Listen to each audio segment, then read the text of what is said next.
আমরা সবাই ভালো আছি, কিন্তু শাশুড়ি মা ভালো নেই। কেননা মায়ের সুগারটা বেড়েছে। আজ আবার সকাল থেকে বৃষ্টি, সেই জন্য বারান্দার জামা কাপড়গুলো সব মেলে দিয়েছি দেখো। আর জামা কাপড় শুকনো না হলে না খুব মুশকিলে পড়তে হয়। আর মায়ের শরীরটা খারাপ বলে আমার কাজের চাপটা বেড়ে গেছে। বাচ্চার কাজ গুছিয়ে রান্না করে নিয়েছি। আর আমি তো অত রান্না ভালো পারি না, মানে বহুদিন রান্না না করলে যা হয়। আজ করে নিয়েছি মুগের ডাল, আর এদিকে ডাঁটা আলু কুমড়ো দিয়ে একটা তরকারি, কালো জিরে দিয়ে।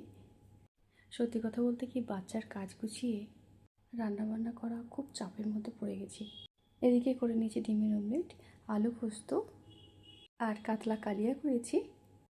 আর এদিকে পটল আর উচ্ছে ভাজা আর চিকেন আর গরম গরম ভাত। টেবিলে সমস্ত খাবার গুছিয়ে নিয়েছি।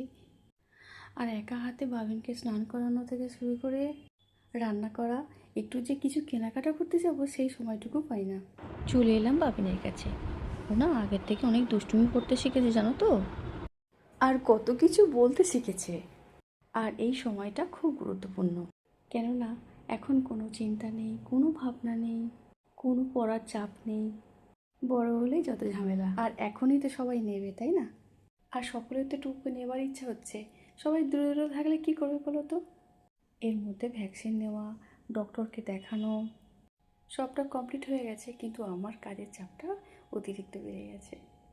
সত্যি কথা বলতে কি, বাপের বাড়িতে ছিলাম তো, আর ওখানে অনেকজন ছিল বলে ওর অসুবিধা হয়নি, আমারও অসুবিধা হয়নি। চলো তাহলে আজ ভিডিওটা এখানেই শেষ করছি। সবাই খুব ভালো থেকো আর আমার সঙ্গে থেকো। টাটা।